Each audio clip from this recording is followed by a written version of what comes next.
안녕하세요. 재민이의 국악TV입니다. 재민이의 국악TV는 국악의 대중화와 현대화를 지향합니다. 광대, 화랑의 후예. 여러분, 광대하면 무엇이 떠오르나요? 아마 떠돌이 사당패나 백정과 같은 천민을 연상할 것입니다. 그런데 광대는 그런 사람이 아닙니다. 광대는 지역에 거주하면서 관청이나 상류층의 초청을 받아 가무배키를 연행하던 특별한 재능을 가진 집단이었습니다. 남사당패를 연구한 심우성은 광대가 남사당패, 솥대쟁이패, 사당패, 건리패와 같은 떠돌이패가 아니라 일정 지역에 있으면서 관청의 행사에 동원되며 양반 사회의 수요에 응했다고 합니다. 그리고 전통 사회에서 광대는 천대받았지만 백정처럼 모두 천민은 아니고 양인도 있었습니다. 광대 집단이 존재한 이유는 정부의 행사 때문입니다.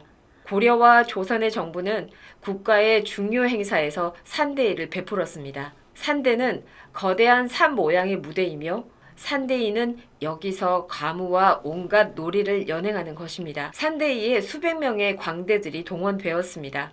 산대이가 연행되는 국가의 중요 행사는 고려의 팔관회, 중국의 사신맞이, 조선의 부묘, 그리고 왕의 행차입니다. 부묘는 3년상을 끝낸 뒤에 임금이나 왕비의 신주를 종묘에 모시는 일입니다. 산대이처럼 많은 수의 광대가 동원되지는 않지만 광대가 참여하는 정부의 행사는 많았습니다. 그중 하나는 과거 급제자를 축하하는 잔치입니다. 고려 광종 9년 958년 과거제가 실시되었습니다. 정부의 관리는 세습하는 것이 아니라 시험에 합격한 사람이 담당하게 된 것입니다. 과거 급제자의 축하 행사는 고려 때부터 시작하여 조선에서도 계속됩니다. 조선에서 중앙정부가 과거 시험 합격자를 위해 베푼 잔치를 응영년, 지방정부가 베푼 잔치를 영친위라고 합니다. 응영년과 영친위에는 과거 급제자와 부모가 초대되었고 광대의 가무백희가 연행되었습니다. 그 외에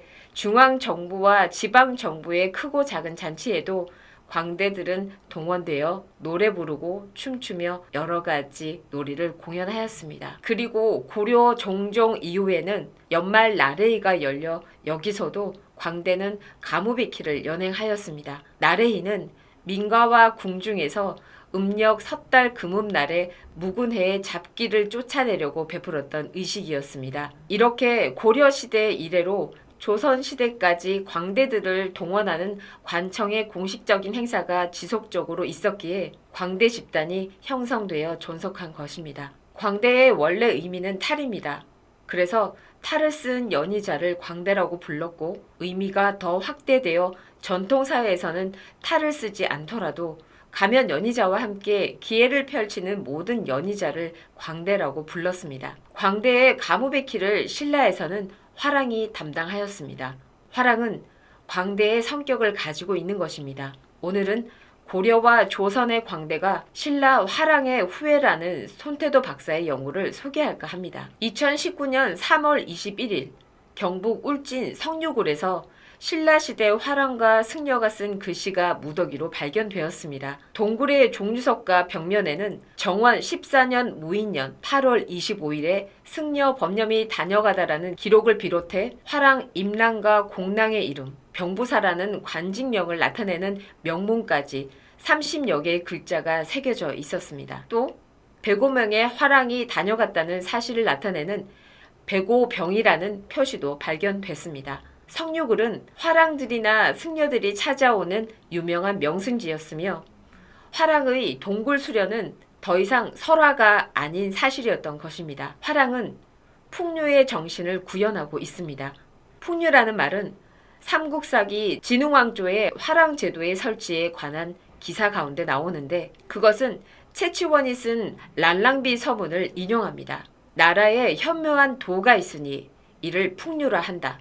이 교리의 근원에 대해서는 선사에 상세히 실려 있거니와 실로 이는 삼교를 내포한 것으로 모든 생명과 접촉하며 이들을 감화시킨다. 신라에는 유교, 불교, 도교 사상이 들어오기 전에 고유의 사상이 있었습니다. 그것은 풍류라 불리는데 내용상 유, 불선, 삼교를 모두 포함하고 있다고 채치원은 해석합니다. 삼국유사에는 풍류 대신 풍월이란 말이 나옵니다. 진흥왕은 나라를 흥하게 하고 싶어서 먼저 풍월도를 앞세우고 다시 양가에 덕행 있는 남자를 뽑도록 명령하고 그를 화랑이라 하였다. 위에서 인용한 삼국사기와 삼국유사의 대목을 종합하면 풍류의 정신과 풍월도는 같으며 그것을 몸에 익혀 구현하는 사람이 화랑입니다. 그러므로 화랑도는 풍류도와 같은 것입니다. 화랑 집단을 교육하는 교과목에 세 가지가 있었습니다. 도의로서 서로 몸을 닦고 노래와 춤으로써 서로 즐기며 명산대첩을 찾아 논의는 것이 그것입니다. 화랑의 정신은 풍류도이니 이 과목에 풍류의 정신이 담겨 있을 것입니다. 채치원은 풍류가 유불선 3교를 통합하고 있다고 하였습니다. 그러므로 화랑을 교육하는 세 과목에 유불선 3교의 가르침이 담겨 있어야 합니다. 채치원은 위의 인용문에서 풍류가 유불선 3교를 통합하고 있다고 말한 다음 구체적 사례를 듭니다. 이를테면 집에 들어오면 부모에게 효도하고 밖에 나가면 나라에 충성하는 것은 노사구, 즉 공자 유교의 가르침이요.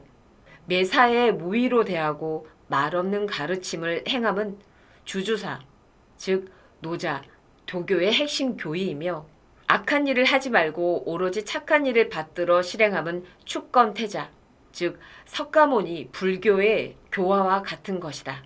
화랑 교육의 세 과목은 유불선 3교를 통합하고 있습니다. 첫째, 도의로서 몸을 닦는 것은 부모에게 효도하고 나라에 충성하는 도리를 수양하는 것이니 이것은 육아의 가르침에 해당합니다.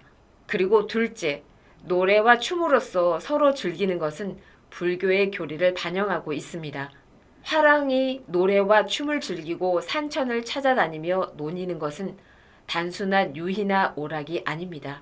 이것은 무속에서 보이듯이 노래와 춤으로 하늘과 산수의 신령에게 제사 지내어 인간들이 잘 살도록 신에게 기원하는 것입니다. 따라서 둘째 과목은 착한 일을 실행하는 석가모니의 교화를 따르는 것입니다. 셋째, 산천을 논의는 것은 자연의 말없는 이치를 깨달아 자유로운 행동을 하기 위함이니 이것은 도가, 즉 성가의 가르침입니다. 이렇게 화랑의 풍류도는 유불선의 가르침을 모두 포함하고 있습니다. 화랑의 풍류도는 고려의 팔관회로 이어집니다. 팔관회는 고려 때 크게 발전했지만 신라 진흥왕 때부터 국선이 주재한 국가적 행사였습니다.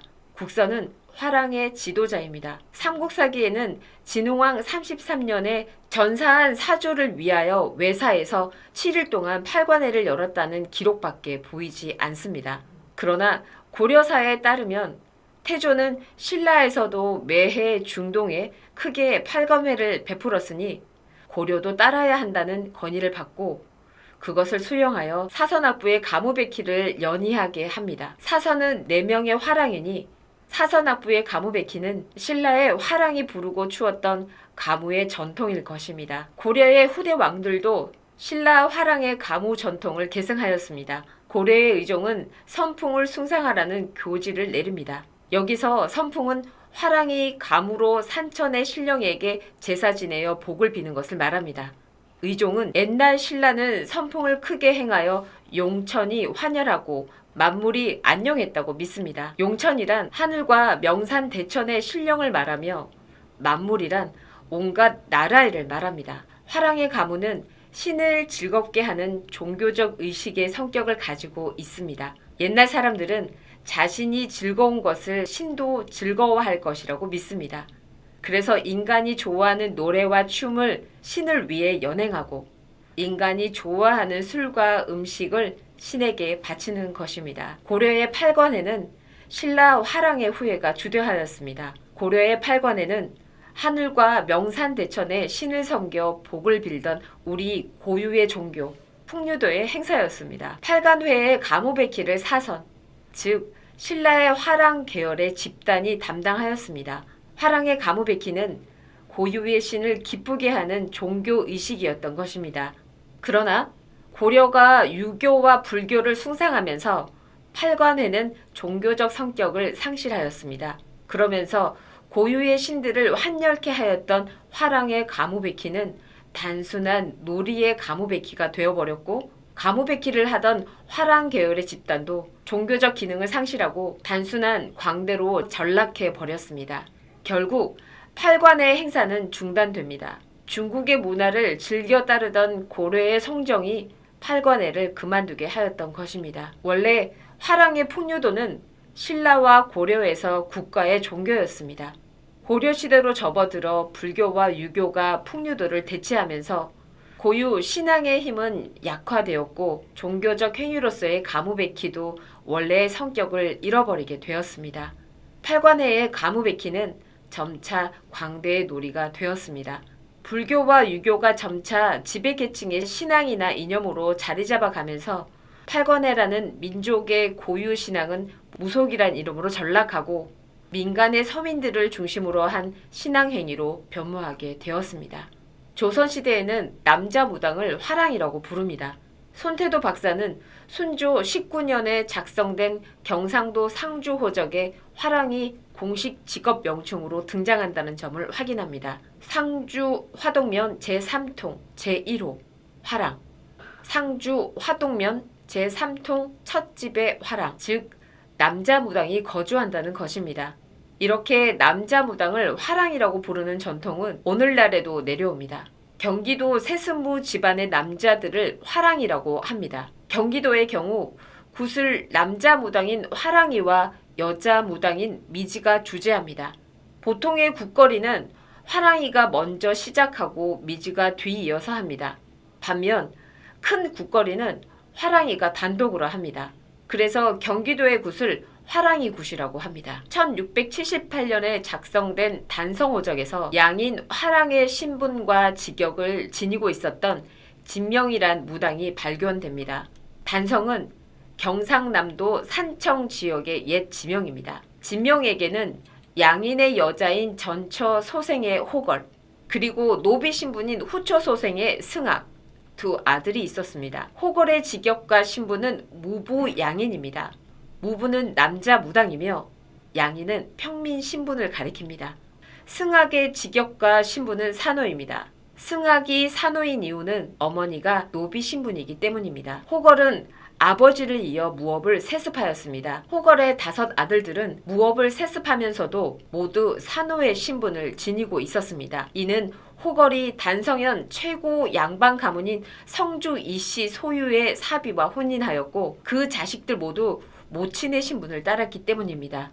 아들 넷은 결국 신분은 노비이지만 직업은 무당입니다. 조선시대의 무당의 직역은 양인 신분도 천인 신분도 담당하였던 것입니다. 화랑의 랑은 산의 랑자를 씁니다.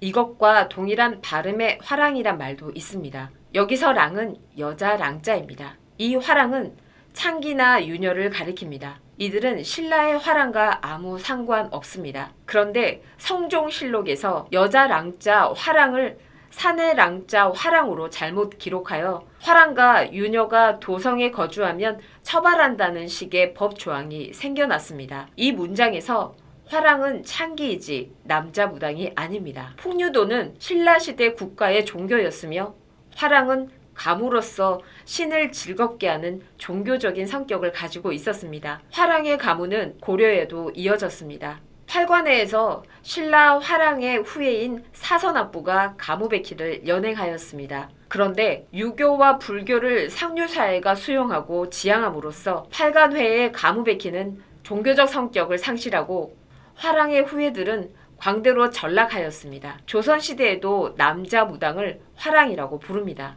이들은 악기를 연주하고 광대의 역할을 수행합니다. 무당은 직역에 있으나 광대는 직역이 아닙니다. 무당이 광대 일을 하니 광대인 것입니다.